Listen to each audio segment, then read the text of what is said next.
Petrol और diesel में जो वृद्धि हुई है उसको लेकर सारे विपक्ष ने आज प्रश्न खड़ा किया। जिस तरह से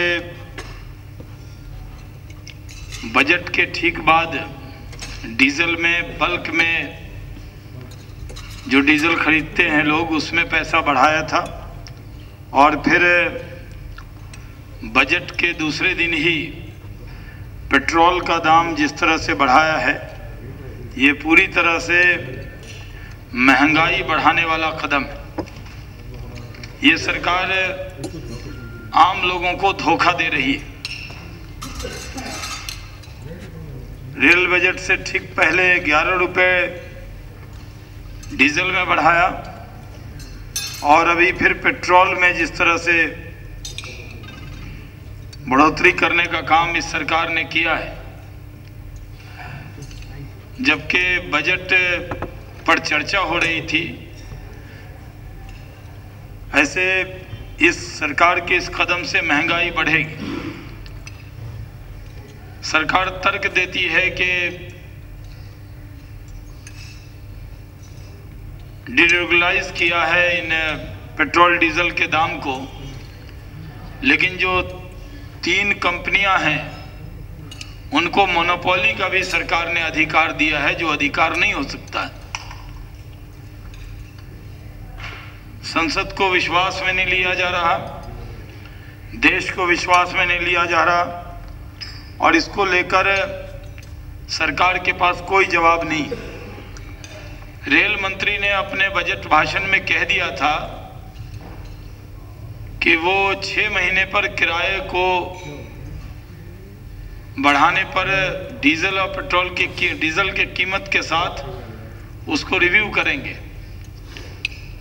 इससे रेल किराया भी बढ़ेगा और डीजल का दाम बढ़ने से महंगाई बढ़ेगी, क्योंकि जो बल्क में जो खरीदार है सबसे ज़्यादा तो रेलवे। इसलिए जानबूझकर उन्होंने रेल मिनिस्टर ने इसको जोड़ लिया है अपने साथ। और जो पेट्रोल का दाम बढ़ा है उससे भी आम आदमी को बड़ा नुकसान होता है। जो स्कूटर मोटरसाइकिल चला रहे युवा हैं वो भी बड़ी तादाद में हैं और उनको भी पेट्रोल के दाम बढ़ने से नुकसान होता है।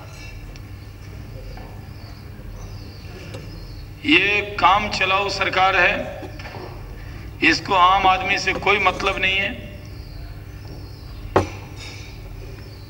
राष्ट्रपति के अभिभाषण पर अभी चर्चा पूरी भी नहीं हुई है, उसके बाद रेल बजट आ गया, उसके बाद आम बजट आ गया। महंगाई एक बड़ा विषय बनी हुई है और सरकार महंगाई रोकने के लिए कोई कदम नहीं उठा रही, बल्कि महंगाई बढ़ाने के उपाय तलाश रही है। ऐसे दोनों सदनों में जोरदार तरीके से भारतीय जनता पार्टी, एनडीए और पूरे विपक्ष ने इस विषय को उठाया है। हम सरकार को आगाह करना चाहते हैं कि वो इस तरह से जनादेश उनको मिला है जनता के लिए कल्याणकारी राज्य बनाने का, न कि जनता पर बोझ डालने का।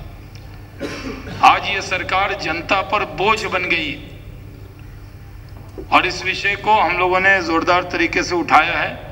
आगे भी जो बजट की चर्चा होगी उस पर इसको, क्योंकि महंगाई पर अलग से चर्चा बजट सेशन में नहीं मिलती है, लेकिन बजट की जब चर्चा होगी तो इसको विस्तार से भारतीय जनता पार्टी उठाएगी। उत्तर प्रदेश में जंगल राज स्थापित हो गया है।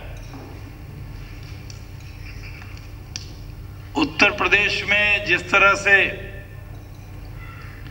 डीएसपी की हत्या हुई है, जिस तरह से उत्तर प्रदेश के कई शहरों में दंगे और फसाद हुए हैं, कानून व्यवस्था की बहुत बुरी हालत है।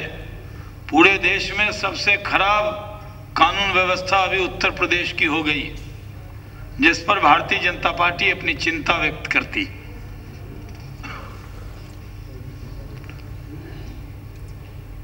हेलीकॉप्टर घोटाले पर सरकार जल्दबाजी में, पहले जेपीसी के नाम से सरकार सहमति थी, अब कांग्रेस ने जेपीसी को ढाल बना लिया।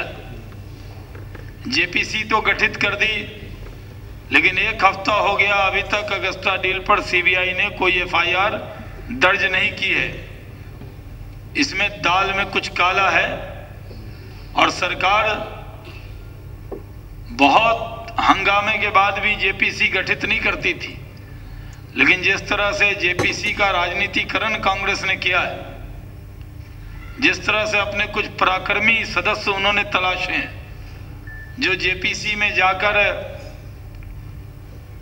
टंग पावर और मसल पावर की तरह दिखाने का काम वहां कर रहे हैं, जिस तरह पहले की जेपीसी को उन्होंने डिरेल किया है, इसलिए अब कांग्रेस को यह विश्वास हो गया है कि सीबीआई के जांच में और अन्य जांच में जनता की, मीडिया की नजर रहती है, इसलिए किसी विषय को अंडर कारपेट में डालना हो तो उन्होंने, जिस तरह 2G स्पेक्ट्रम की जेपीसी से कांग्रेस उत्साहित हो गई है, क्योंकि उसमें जो विपक्ष के सदस्य उनकी आवाज को दबाया जाता है, उनकी आवाज सुनी नहीं जाती, तो कांग्रेस ने संसद की सारी संस्थाओं को समाप्त किया है।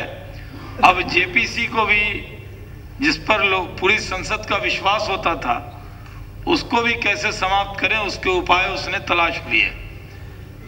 इसलिए जल्दबाजी में जेपीसी का गठन की घोषणा कर दी और आज सीबीआई एफआईआर अभी तक क्यों नहीं दर्ज कर रही उन लोगों के खिलाफ जो लोग इसमें शामिल हैं।